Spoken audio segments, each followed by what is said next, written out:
Alright, folks, hello and welcome back to Downstage Gaming. I am, of course, your host, Josh, and this is part 20 of our Let's Play of the Letter. Already at 20, who could believe it? Alright, so when we last left off, we had started things off with Marianne.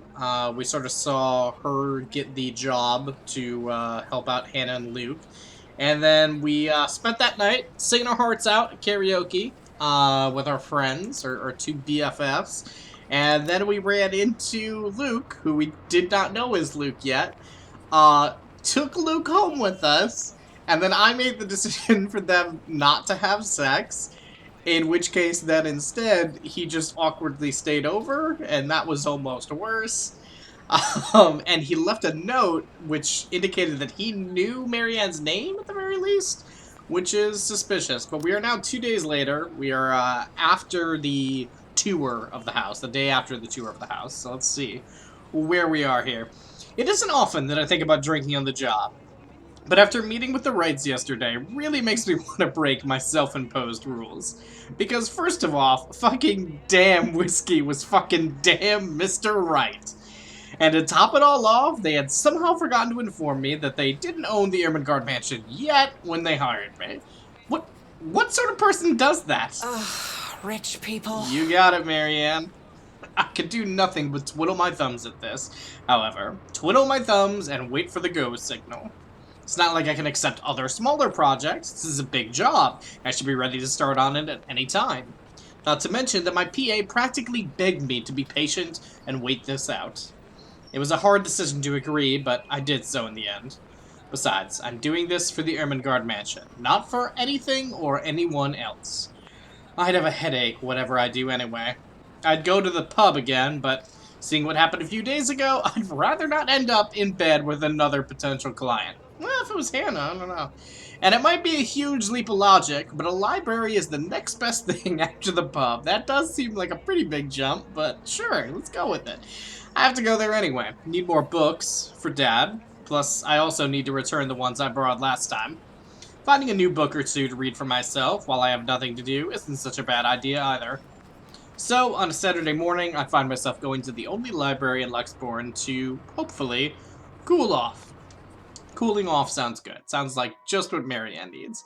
After returning an Urzuli and a poetry book by Henry of Podebrady, I asked the librarian about the several titles on my list, though I don't have much luck on that front. Dialogue with Death has already been snatched, and she bluntly said that she did not keep our mathematical universe for someone who didn't return books on time. Wow, rude. I make headway, at least, when I ask about Siege and Rendition of Havana by Jacobo de Pozuela. If you count her snarling and pointing at the history section as headway, that is. I mean, how late are you bringing these books back, Marianne? The history section is devoid of any other except for myself and a redhead. Ooh, though I'd wager I guess that Red's just passing by to get the classical literature section. So many books, so little time. Scanning the books and seeing so many wonderful titles gives me great pleasure. And that's when I spot it. Hello, sailor. Why don't you come to Mama? Marianne, you really shouldn't be speaking at all in the library. But if you gotta speak, can you not talk like this? It's not the naval battle book I was looking for, no, it's even better. This is interesting. The newly acquired History of Luxbourne Architecture, first edition, too. I know I just have to get it. I've been waiting to get my hands on the book for so long. The fact that there's only one copy proves to be a problem, though, when Red reaches out for it at the same time I do. I think I had this first, Yeah, miss. I had a feeling this was Red, although really it's more of a bubblegum pink to my mind, but I can only stare her down when she refuses to let go of the book. Refusing to let go of it as well, I raise a brow at her in the hopes that the fact that I was significantly taller than her would intimidate the girl. Knowing Becca, that's not going to work. Yep, she refused with a rebellious look. This isn't exactly light reading, miss. Whoa, rude, Marianne. I mean, do you even know which architect was at the forefront of 18th century Irish architecture? So now we're gatekeeping. Marianne, you're losing me more and more by the second. A beat. She blinks, and I can't help the smirk on my face, which is wiped off when she opens her mouth. Yeah! Lovett Pierce. Yeah, who drag her, established Becca. the Palladian style through his work with Castletown House and the Irish Houses of Parliament. Oh, get her. This bridge was destroyed in this year to delay French troops while under the regency of Mary of Guise. This is not what I was expecting. Let's be honest, how many people would know these history facts? Losers, nerds, geeks. Aside from me, anyway. Going right to the obscure ones, aren't you? Easy enough. Tullybody Old Bridge in Clackmannanshire, Scotland, on the January of 1560, if we want to be specific. Suddenly, it's a game where we throw these history questions and facts at each other, back and forth in hushed tones, unless we want to be thrown out of the library. Well, I'm glad they're thinking of it. After a while, it goes from some strange competition into this strange but friendly banter, if it could be called that. Of course, you two would get along. But as soon as it is, the exchange soon slows down until we're grinning at how odd this whole scene Marianne is. McCulloch, my desire for potatoes doesn't quite match what the stereotypes suggest. Rebecca Gales, the Scots' supposed hatred for the English wasn't enough to stop me from teaching their little spawns. I would call them little spawns. Just, so... By then, we had forgotten about our little tug-of-war, although she still holds the book in her hands. I had to let go of it without realizing when she answered my first question. History teacher, then? Got it in one. No wonder you gave me a run for my money. Now, if we're talking about architecture, I'd blow you out of the water. I mean, it is your job, right? Like, if that's not... Of course. You're from where? Luxburn Uni? Oh no, just St. Goretti's. Ooh! So that's the school that, What's-Her-Face goes to, the little girl that Zach met. Ah, yes, St. Goretti. You'd think a school would choose a more appropriate saint to name themselves after, especially when they have very young students. And I'm guessing you're an architect, if you're so confident about the subject. Well, now I need to look up who St. Goretti is. That isn't the same one that she was talking about in her story at the bar last episode, was it? I don't think so. Interior designer, Miss Gales. Please, just call me Rebecca. You aren't one of my students, are you? Marianne, then. I'd like to be. I could have said that I was an architect, but there's no point in explaining why I wasn't one anymore. So, I've never seen you before. I'd like to think I've met every history aficionado in town. Just came I blame in. the rock I've been hiding under, of course. That, and I'm usually only here on the weekdays if time allows. Work often has me meeting clients on the weekends. That must be interesting work. It allows for some creative freedom, sure, but it's like working with children sometimes. Though you probably have it harder working with actual children. As someone who also works with actual children, I think working with rich people children might be worse. The hardest part is convincing them that your idea is their idea. That sounds exciting. You don't sound like it sounds exciting, Rebecca. It is! But isn't that true for any workplace, though?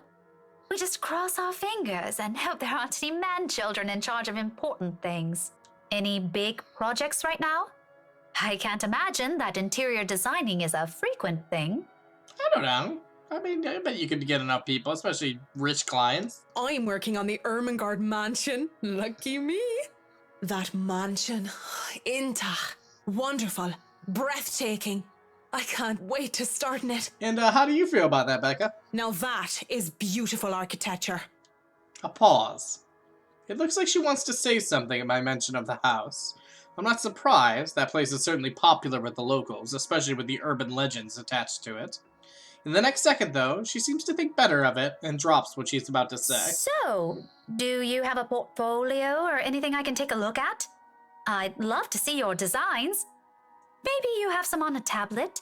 I've met some designers before, and they're always going crazy over these virtual room apps or another. A tablet? Please. Callicrates didn't need those silly iTabs when he built the Parthenon. I certainly don't need one to design a house. We certainly don't need to accept new technology as it comes in and, accept progress for what it is.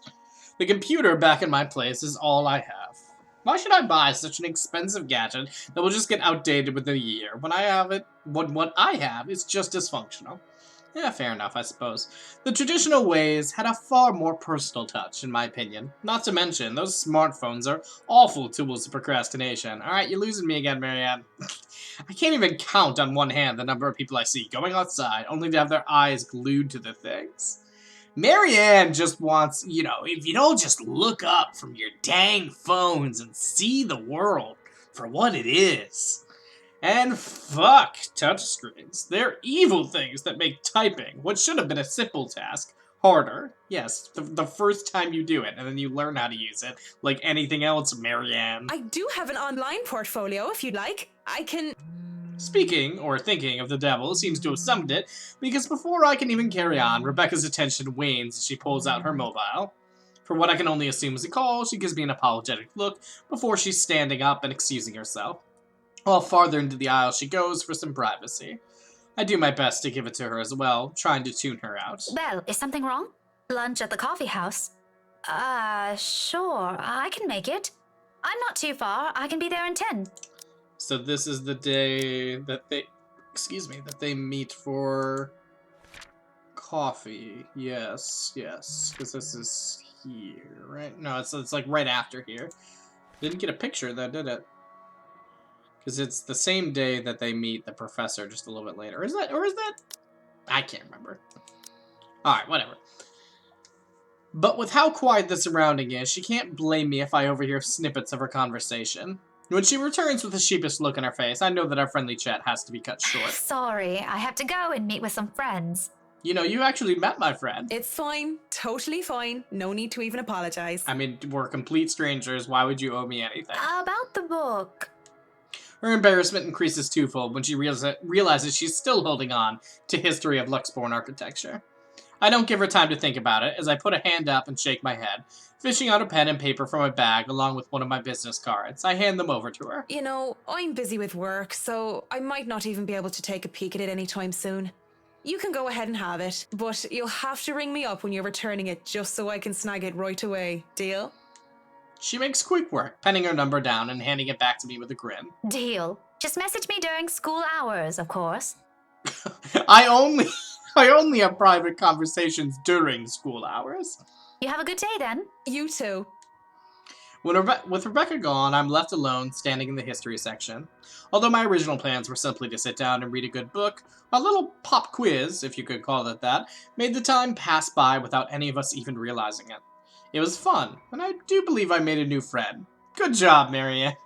Excellent work. Although, really, I'm not sure that you could count that a friend yet, but you're getting there.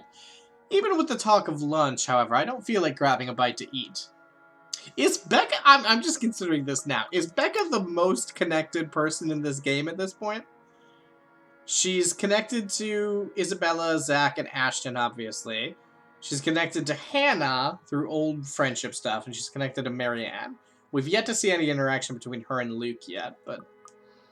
Interesting. Okay. There's still other books to read, and I'm hoping to find something that will help me while I work with the rights. Something like How to Deal with Arseholes Professionally 101, just in case. I've dealt with a lot of uppity, snooty, and rich clients before, but it's still better to be safe than sorry. I love how much she secretly hates them, especially with how professional she presented herself in public. Because Luke Wright just takes the fucking cake, and he probably manages to eat it too. Seems the world is conspiring to keep me from my me time as my mobile vibrates in my... Oh, I thought we were too good, Marianne, for the cell phone. The moment I find something from the shelves of the classic literature section. Marianne McCulloch, Charlie Rose Design speaking. Oh, interesting. Rose Cooper here, Miss McCullough. I hope I didn't catch you at a bad time or anything, but I just wanted to check in and tell you that we've got the clear to hand over the documents. Madam Wright told us that we should forward the floor plans to you. She did say that. Already? How did they go through the process so fast? Surely there's so many red tape to even acquire the forms and the transferring of rights.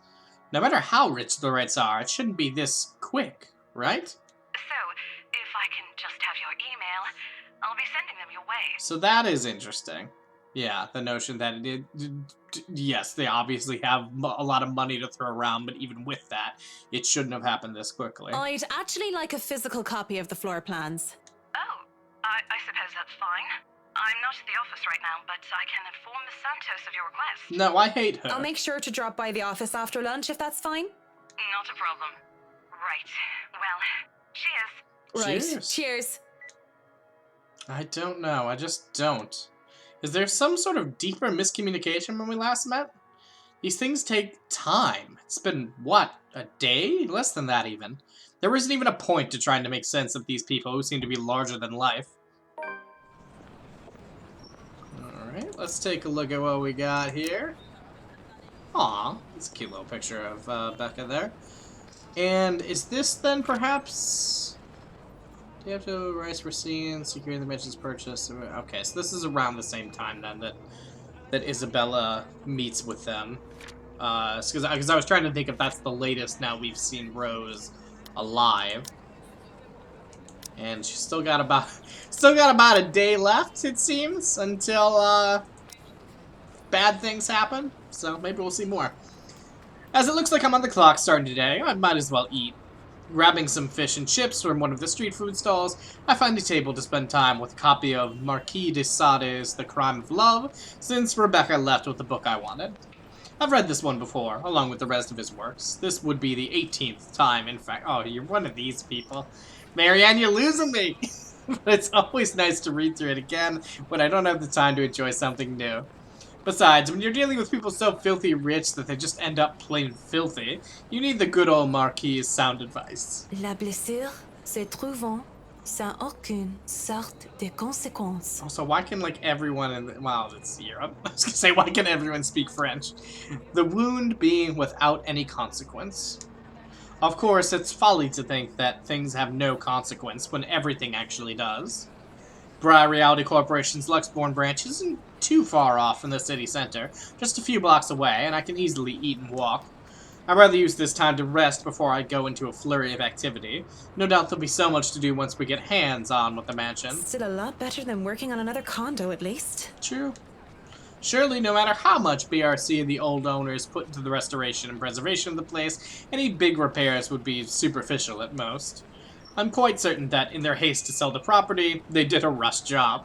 It isn't an infrequent thing to do, despite how it is frowned upon. There'll be a lot of hidden issues that I'll need to weed out, and I have to make sure I find every single one of them, especially the more serious damages. Structural integrity is definitely on the top of the list we'll have to consider. The building might look sturdy, but is centuries old. That alone will likely pose a few problems here and there, put limitations on what we can do. Besides, despite how much I detest these rich snobs, they can pay rather handsomely, so long as I do an excellent job and do more than necessary. Those two things always made sure the referrals keep coming. I don't even have to hunt down projects for myself. That does sound nice. When I do go up to BRC's office, I can't help but stop and stare when I enter the building. With the lunch hour closing, employees should have been back already if they still aren't filtering through the doors. I get that it's a Saturday, that people probably feel tired and lazy to be working on a weekend. But they're still on the clock and not bumming about wasting company time on extended lunch breaks and cigarette sessions. The office is spacious, as it is with these big corporations. Each person is given their little space of what's usually a 2x2 meter cubicle. There is a lot more empty chairs than there are actual people working at their desks. It reminds me far too much of my last day at Poriskova Projects during the massive layoffs due to the Irish economic crisis. But it isn't just that, though. Everything is as quiet as a grave. It's as if these people are merely ghosts. Oh, no. Speaking of ghosts, Santos comes in through the door looking as if she's just seen one. Okay, so this might be just after... This might be just after she is with Zach and Becca having tea or whatever, brunch at the cafe place, and then they saw the girl from the ring in the storefront or whatever. She looks at me, wide-eyed, like a deer caught in headlights, ready to bolt at any moment. I'd ask, out of concern, but I feel it's not my position to do so. Basically, I don't like her enough, and, that's whatever. Fair enough. What if it's something personal? I'd simply be overstepping my boundaries. Really, it's none of my business. I presume that Miss Cooper told you why I'm here, Miss Santos? Huh? Oh, yeah. Sorry, I just got back from lunch, But it won't take too long. Don't worry. Of course it won't. This whole project has established itself to be a matter done in haste. I do hope it doesn't mean that people are being careless in their duties. She flinches and looks like she doesn't quite know how to respond to that. Thankfully, instead of opening her mouth, she leads the way towards her station and goes to fetch the floor plans. It won't take too long, as she said, but it does take a bit. Time spent to compose herself, most likely. We usually just email these things. I prefer the real thing. Not that you would know. I Marianne, you're really losing me. You're really losing me. You probably have your nose stuck in front of a smartphone when you're not working, and even when you should be working, playing those mindless, addictive games. Millennials! I definitely wish Chris would stop playing that Batcat thingy during work hours, too. Oh, okay. Alright, so that might be what the Batcat stuffy that Isabella has. So I guess she does play. I'd like to know what that game is I know meant to what be. you mean. Digital painting is nice, but nothing beats the smell of real paint. Oh, get dragged once again, Marianne, with your bigoted Not assumptions. that I go and smell paint like a crazy person, but, you know, the real thing is different. Wait, what? Yes, nothing is quite like the real thing. Checking out the floor plans, I see that I'll have a lot going for me. Now I know how Ray felt when he found the Central Park West building floor plans from that one movie. So I'm just taking a look here so I can actually have a better idea. Okay, so from the porch and foyer, parlor's over here, which we spent a good amount of time in. Dining hall and kitchen are over here, which we've also spent some time in. Gallery. The big ballroom is right up the... Is that... No, that's not up the stairs. That's just through the main foyer here. Can't quite read with just quarters. Okay, in the basement. We've not been in the music room at all. Going upstairs, hallway to the master's bedroom, conference room, quarters, a theater we've not been in at all, bedroom and study room, and then the attic. So this, presumably, no, it's in the kitchen that is the wine cellar. Yeah, okay, so that's where that is. Okay, alright. Anywho, this is why I became an architect in the first place. I love floor plans. Jacobean style at its finest. It's a thing of beauty. Look at these gorgeous rooms, the delicate harmony between empty spaces. And speaking of empty spaces, there's something rather odd about these ones. I feel a bit silly saying it out loud because I've never lived in a big house, let alone a mansion. But during the tour, I had the distinct impression that the rooms were bigger. Maybe the scale is wrong? It's not much of a problem. And it is an old house. Is this a ghoul thing? Are the ghouls making the rooms bigger than they actually are? There have been little details here and there that I would have liked to address during the open house too, but it was all forgotten in the wake of Miss Santo's incident and the trouble with ownership. The wine cellar is going to be a problem. I shudder to think of what sort of repairs they did to the place. There might have been things that were swept under the rug, pushed to the dark corner of the rooms, and hidden away in barrels. Water damage could have been covered up. There had been floods due to heavy rains in West England just last year, after all, and if there's any sort of damage to the house's foundation, that's going to be a lot of work. I was not able to look at the attic as well. For all you definitely want to go to the attic. For all I know, a whole family of vermin could have made their nests there. Working with pest control is always the worst. The sheer size of this place is staggering, even if I did just say it was a lot smaller than I thought. I might just be biting off more than I can chew, but who doesn't like a good challenge? First things first, I'll have to... So, do you want a coffee? The one from the staff room is pretty decent. There's really no need. I'm sure you have rules against it.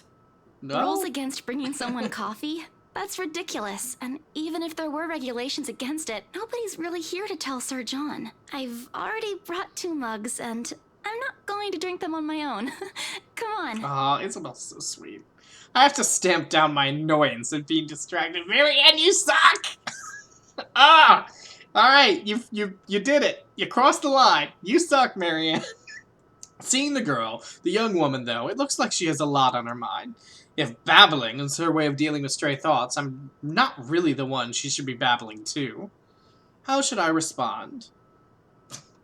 I mean, I don't want her to be more of a jerk than she already is, so... I mean, this also sounds, like, kind of dickish. But you have something to say? Say it. Say it! Okay, well, I'm glad Isabel likes that. I give her time to speak up. But when she just stares, I clear my throat. Yes? You have something to say? As embarrassment creeps up on her face, I snatch one of the coffees from her and take a sip. Too hot. Just thinking and speaking off the record, it must be fun what you do. You go to people's houses and you make them, well, pretty. You're sharing your art with them. How could you not just immediately like Isabella? Come It's on. a little bit more complex than that. But if you put it that way, it is fun. I wouldn't have done it for 7 years if it wasn't a little bit fun, I guess. These big clients always have paintings in their homes. do you have a supplier for art pieces? I didn't expect to hear such a question from her, seeing how well she handled herself yesterday. I didn't doubt then why she was assigned to an important sale like the Ermengar mansion, despite the little accident she had. Now she just looks too young, too nervous, and unsure of herself, although her enthusiasm must make up for that in spades. In fact, I wouldn't have believed it if she had introduced herself the way she is at the moment. Why, watching her now, she actually looks like she should still be in college. Acts a bit like it too, when I think about it. I thought she was a teen slumming it out in the mansion when I first saw her there, lying on the ground. I forgot that was Marianne's first impression of Isabelle. It was right after she had her initial scare. Surprise, surprise, she turned out to be one of the estate agents handling the property. Don't even know what to make of that whole meltdown that happened with that strange document. If I were the client, I would have been very upset. She'd be in hot water The for it. clients usually support artists of their own choice. If they don't, I'm always happy to refer those that I know. That's cool. They're very picky. I don't think a hobbyist will have an easy time getting their work sold. Hey, I'll have you know I was a student of the fine arts. And yet, here you are, selling property. Maybe you weren't a Oh very my fine student of the god, arts. Marianne! Jesus! Maybe I took that a bit... You know what? Maybe insulting this person that I'm in a working and professional relationship with just because she's younger than me is a bit far. She bites her cheek, and it looks like she's barely holding herself back. It's not like I had a choice. She mutters it under her breath. I barely even hear it. Yeah, you don't even know, Marianne, Isabella's circumstances. Listen, I get that you were apparently born in a dumpster, but Isabella has her own things going on with her family. Jesus, but the hurt is there, and it makes one wonder what brought it on. Although it is understandable, for reasons what I think it is, very few people make it big in the art world. I can see why she'd be upset about it with that enthusiasm. I didn't have a choice when I left Ireland. It was that or years of unemployment. The recession and the toll it took in the construction industry was out of anyone's control. You two have more in common than you have apart. Really, come on. I don't know what choice she wasn't able to make, whether it was about her being at art school or something else, but the world isn't a fair place, and the sooner she accepts it, the better. Still, with that forlorn look on her face, I can't help but sigh. The girl reminds me far too much of myself when I was younger. I'm noticing now that... I'm noticing in myself that now the way I'm narrating Inner Marianne is a lot snootier, because now I hate her more. Well, if you're thinking of commissioning your paintings, I'll have to see your work first. Oh, it's not... I didn't mean it like that. I don't have any paintings. She's just curious. Really? God. You sounded a lot like you still did art or want to. Now I'm starting to worry that you might just like the smell of paint. I'm not a paint huffer, sheesh. I just mean I don't make much anymore. I don't really have the time for it. The tools and materials aren't exactly cheap either. Everything has a price. It sounds like you're making excuses for something you're presumably passionate about. If you really want to practice art, a little out of your wallet isn't much. I mean, this isn't terrible It's advice. not that simple. It's not. Life's simple. People just like to make it complex. Speaking off the record, I have some advice for you, kid. Oh, Jesus. Ah! Either go for what you want, or stop thinking about it when you have something else. That is unless you enjoy making yourself miserable. Then by all means. You know, if you wanted to look at the floor plans without me bothering you, you could have just said so. Wow. Would you have left me alone? Wow. Never know now, will we? Oh my god. A strained air settles in the room afterwards. I mean, I wonder how much of this... How much of all of that would be changed if just our relationship was better before this scene started. But Jesus. God. A strained air settles in the room afterwards. It doesn't help that she doesn't immediately leave, as she has said, lingering awkwardly by the door with the downcast expression. God! Oh, Isabella's like a sad puppy. It's clear there's more she means to say, perhaps even to defend herself and her choices in life. Or is she expecting me to dish out more of that advice? Now, I sincerely doubt that's what she's looking for, Marianne. It's an awkward affair, and I choose to hightail it out of the realty office as soon as I can. Ugh.